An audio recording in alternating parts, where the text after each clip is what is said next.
so blessed to live in, one of the most beautiful countries in the world. These mountains are just breathtaking. They're even better on horseback. It's incredible. And the history that goes along with it. They would put the logs in the river to go down, to arrive down in the town to build the gas plant. So just the coolest history of the world, cool rock formations. It's just amazing. You're so blessed to live here.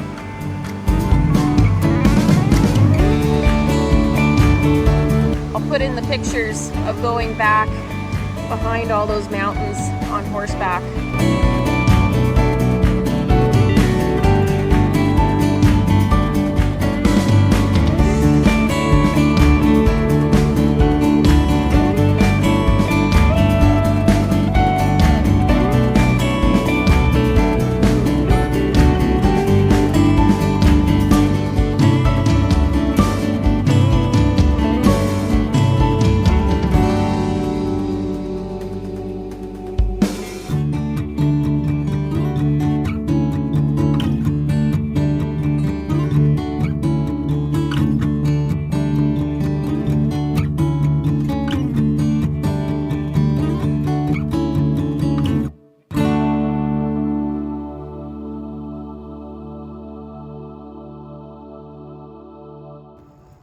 Take a look at this, everyone. Look at all those legumes. A few little alfalfas, lots of clover. A few of the grass seeds look like it came up, and obviously that clover's a little bit older, but man, that looks good. Some of these plants are mid-calf on me. And if you remember from earlier videos, this pasture was bald out here when I put the manure out here and did this seeding. So this is pretty cool to have so many nice legumes coming up in it. We got a few alfalfas and a few clovers. Lots of nice plants in here. These sheep are gonna love coming out to graze here. Like, this is a thinner section of the field, but like these were bare spots. Like everywhere the grass came up. So yeah, a couple alfalfa plants. This particular section right here, I put those seeds in mid-June, I think it was. This was bald and this part hadn't been grazed yet. So to have all these plants come up and be ready to graze here, this looks awesome. Another thing I should mention is this legume mix by Covers & Co. Was specifically designed to go into existing pastures. So this area right here, all the way, up into there, this whole area was very sod-bound soil, and I mean, not as bad as it could have been, but it was starting to approach, lawn turf. So trying to get the water down into that, it wouldn't work. So it would all just run down this little bit of a hill that's here. So to have that kind of a take on an existing sod-bound pasture, I mean, it's been a great year to be able to grow stuff, but man, oh man, that was an amazing take. So just for comparison, along the fence here didn't get seeded with the legumes, just the way that everything worked out, but I didn't want to throw seeds over the fence and waste them. So anyway, there's grass here, yes, and yes, it's been rested and it's, ankle high. It's a little more mature than I wanted to graze it, but there's no legumes, and so when this gets eaten, nothing is going to feed that soil after. They're just going to come in and eat it, and none of those legumes will allow that water down into that soil. So what a lot of these legumes in this mix are meant for is to taproot down into the soil so that you actually get water infiltration down into the soil to actually, do stuff instead of running off. So I was just speaking in this clip. For some reason, the audio is really kind of weird, but I was just talking about, yes, there are thistles out here. Now, what the plan is with this, because I'm trying to do it without chemicals, is I will come in and mow all of these tops of these thistles off, which hurts their underground root structure, which is they grow from a network of a structure. So with that, it also takes away the competition for anything that is growing that has already been grazed. So if you cut everything off to an even growing field, then the establishment of grasses can take over, which means they have no competition and they thrive. So that's the theory behind all of this. And I'll take you over and show you that paddock over there once I set up this electric fence here, and just show you what rotational grazing can do.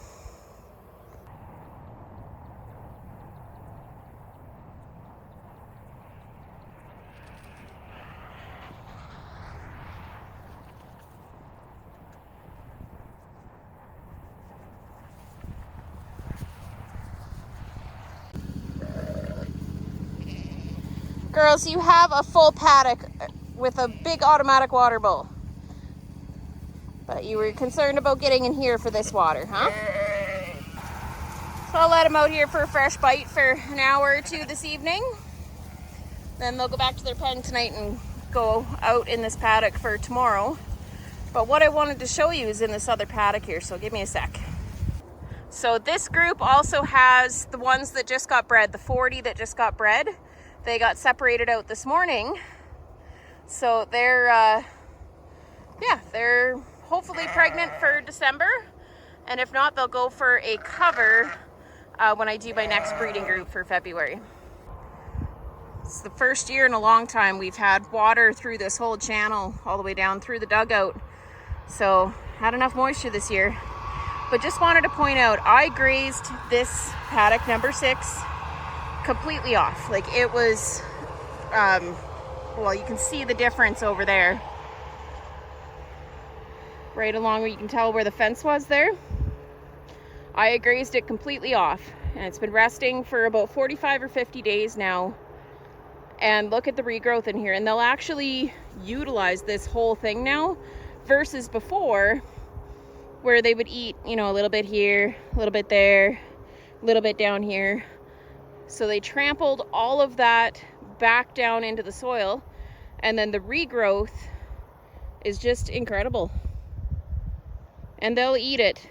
It's a little more mature than what I wanted, but you know, that was just how everything lined up with, you know, with working and, you know, fencing and all that other stuff. This would have never happened even if we would have had the same amount of moisture. This part of the pasture wouldn't have got, in a continuous grazing system, this would have never happened.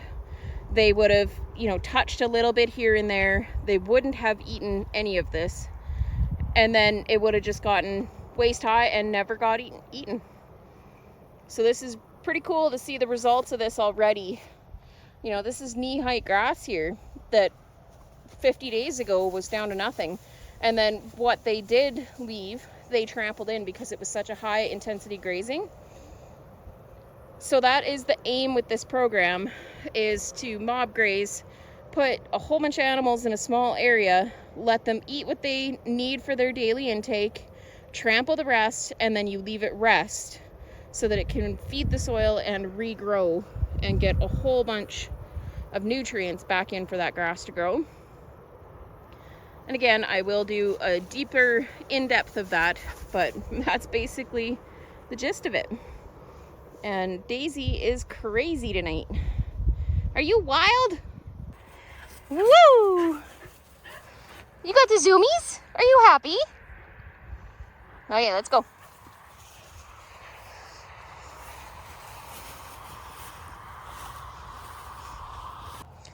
So this is the back area that was an old pit that I covered in and then put soil on and reseeded. I'll link the video here. But these alfalfa plants and some of the grasses here, like I'm kneeling down in this right now and it's over my head. It's, you know, it's waist deep. Now, because it is a new seeding, there is weeds in here. Now, the sheep do actually love these lamb's quarters here, so that shouldn't be an issue. But I am amazed at how this seeding took back here. Like, it looks great. Yes, there are weeds. but that's to be expected. I mean, you plant a new hayfield and you end up getting some weeds in the first year. But like, look at some of these grasses down here. And the alfalfa, like that's well above my knees. Yeah, so they're gonna love coming out. Now this hasn't been grazed yet, and that's why these lamb's quarters got out of hand. That's unfortunate. They weren't here before this last kind of bout of heat that we had, but with all the moisture, it was to be expected this year. Weeds are just doing their thing. But as far as the plants themselves, they look great. Now this will get grazed once they're done up in that front pasture. They're gonna go out, they're gonna do a light graze on this, and they'll pick through and eat all of this. Here's another good section of grass through here, mixed with the legumes. Like, if this was a hayfield, this would be a really good first year. Now, I'm not sure if these are dandelions or if they're the chicory. I know they have a similar leaf, and these don't have the same feel as a dandelion leaf. So maybe it is, I'm not sure. They're pretty scattered, but yeah, they just don't feel like dandelion leaves, and to me they don't really look like it either. So I think that might be the chicory. And then yeah, there's kind of a few random plants that I don't really know what they are, but yeah, I'm really happy with how this took. Cannot complain at all. Again, there are weeds. This is a little section of that same new reseeding. Now this has been grazed off. This is where the old fence went when I had this going around to let them out into the back here. So yeah, you can tell that it's still a beautiful take when you ignore all those weeds. Like, yes, some of these grasses are still pretty flat, but the regrowth on them has been really good. Yeah, this other side is still recovering. I had one of the breeding groups out there, so that's why it's a little bit shorter. But as far as the regrowth in these other pastures, they've only been resting maybe 14 days, and the regrowth is already insane. But we have had some rain. We're finally getting some heat, and yeah, it's looking really good. I can't ask for anything better at this point. So, but anyhow, thanks for watching, and we'll make sure you hit that subscribe button and the like and comment and all that other good stuff. Let YouTube know that you're liking watching Sheep Happens Ranch. And beautiful sunset. I'm gonna go finish doing chores and get to bed early tonight and get a good start and finish up some fencing tomorrow. Anyway, thanks for watching. We'll see you in the next video.